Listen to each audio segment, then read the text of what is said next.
Hello and welcome back to Euro Football Daily.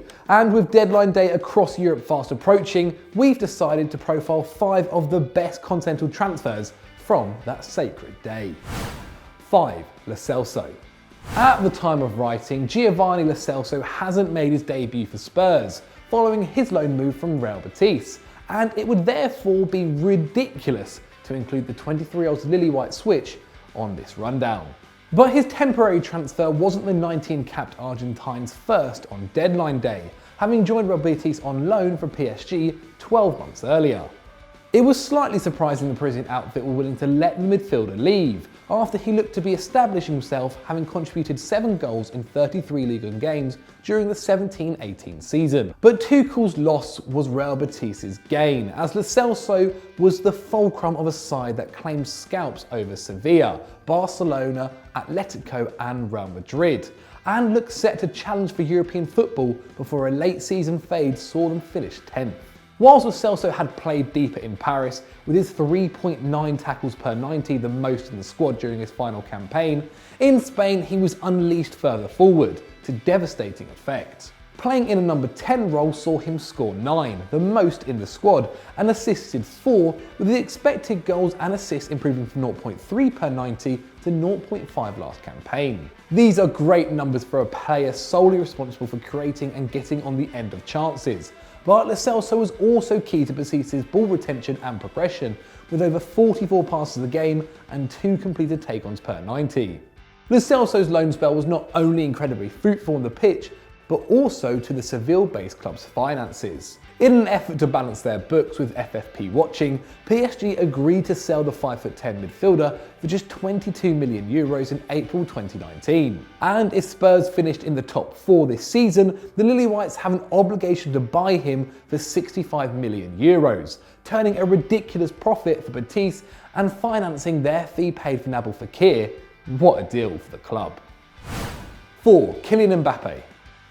He might only be 20 years old, but Kylian Mbappe is already amongst the world's best footballers and is no doubt a future Ballon d'Or winner. A deadline day signing for Paris Saint-Germain in August 2017, the same month Neymar moved to France, Mbappe signed for his hometown team in a deal worth an insane €180 million. This was split into 2 parts, with around a quarter of that sum being a loan fee before the transfer became permanent the following summer. Going back, Mbappe became Monaco's youngest ever player upon making his debut, at the age of 16 years and 347 days, just over a month younger than previous record holder Thierry Henry. He truly broke onto the scene in the 16-17 campaign, when Monaco won the league, scoring 15 and assisting a further 8 for his club, with a remarkable XG per 90 of 0.5. In total, he scored 26 in 44 appearances, despite only turning 18 years old in the December of that season, marking himself as one of football's most brightest talents. He completed his move to the City of Lights that summer and instantly featured in a side with the likes of Neymar, Angel Di Maria and Edison Cavani. His debut campaign with PSG saw him finish as the joint 3rd highest scorer with 21 goals in 43 matches, as his side swept up domestically, collectively finding the net 171 times in 57 games. 2018 also saw Mbappe turn a World Cup winner, as he became France's youngest tournament goalscorer, and with eyes on him he simply exploded the following season. Mbappe averaged over a goal a game, netting 33 times in just 29 Ligue 1 appearances, from an equally as remarkable 4.3 shots a game in the 18-19 campaign. And whilst we understand the relative strength of the French top tier, his expected goals and assists per 90 was 1.38, the same as Lionel Messi and the highest throughout Europe's top leagues. Deadline day deals can often be panic buys or short-term stopgaps. PSG buying a player who will become the best in the world if he isn't already, even for a simply ludicrously fee, shows it's possible to make smart investments too. 3. Gareth Bale. He may be in the process of ruining his image at Real Madrid, with a potential move to China falling through and appearing happy to spend his days at the golf course, but Gareth Bale became the world's most expensive player when he moved to the Spanish capital back in 2013. According to documents leaked in early 2016, the fee Los Blancos paid to Spurs was €100 million, trumping the $94 million paid by his new employers for Cristiano Ronaldo 4 years prior.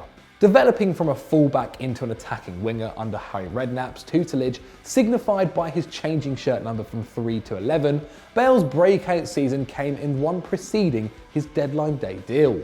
As the focal point of Spurs' attack, the Welshman scored a career-high 21 goals, on the way to becoming the club's Player of the Year, as well as winning the Premier League Player of the Season in 2012-13. After refusing to train at the beginning of the next campaign, Bale finally got his dream move to Real Madrid, and didn't look back. He quickly became an integral part of Carlo Ancelotti's lineup, although obviously playing second fiddle to CR7 for 5 of his 6 seasons at the Bernabeu to date, having contributed to 152 goals in 231 appearances, a rate better than his current coach Zinedine Zidane. At 26, he reached his absolute peak in terms of output. 19 goals and 10 assists were his reward in the 2015-16 season, and whilst he has both scored more or set up more in other years, no total contribution has topped this. Bale also managed 0.92 expected goals and assists that campaign, a personal best, although with 0.9 in 17-18, he came very close to exceeding it.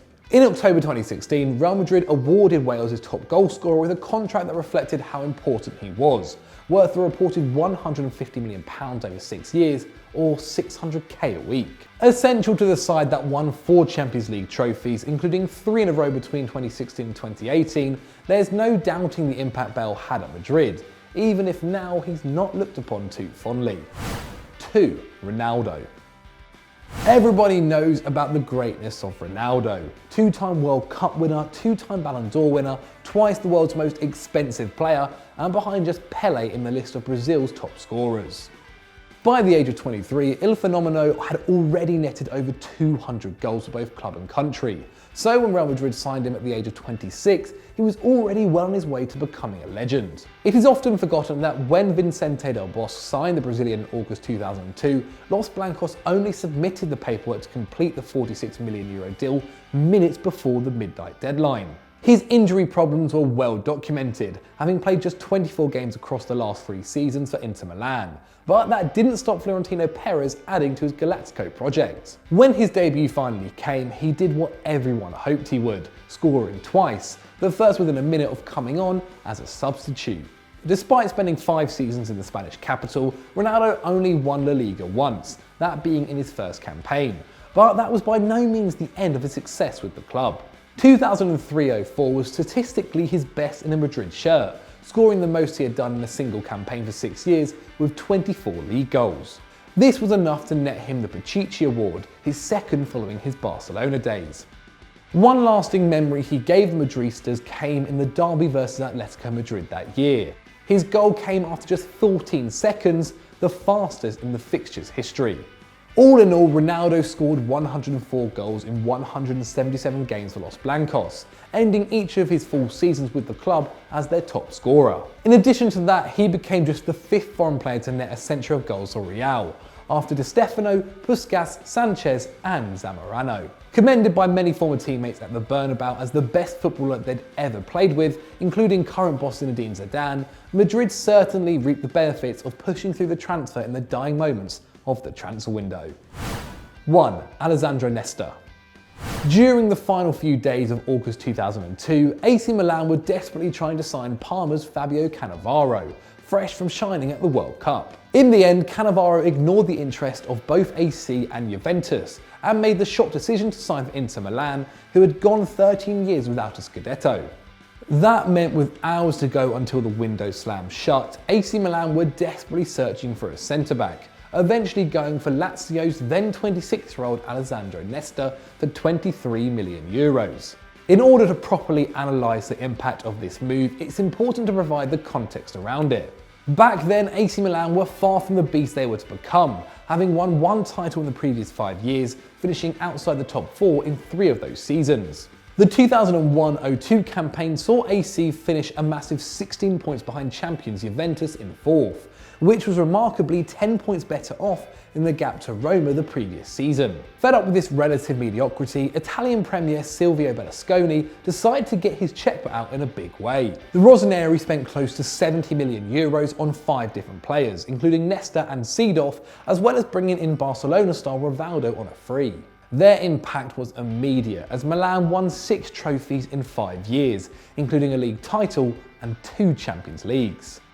Nesta was a key part of this, making a massive 195 appearances over that time and helping bring their average goals conceded per league season down to 27 over the next 3 campaigns, down from 40 over the previous 3. And whilst other members of the AC Milan side such as Maldini, Seedorf, Pirlo, Inzaghi and Shevchenko might get more credit, there was arguably no one more crucial to their success than the 78-capped Italian. Known for his excellent reading of the game, passing ability and underrated pace, Nesta truly was a complete defender who won 4 consecutive Serie A Defender of the Year awards between 2000 and 2003, and was named in UEFA's Team of the Year on another 4 occasions. It's telling that having finished in the top 3 in 8 of his 10 seasons in Milan, since the departure from the Montreal Impact in July 2012, Italy's second most successful club have only managed that once. One of the most underrated players of his generation, Alessandro Nesta truly was one of the signings of the century. So those are our 5 European deadline day transfers, but have we missed anyone else out? Please let me know in the comments below. If you've enjoyed this video, why not check out the one on screen? And as always guys, don't forget to like and subscribe.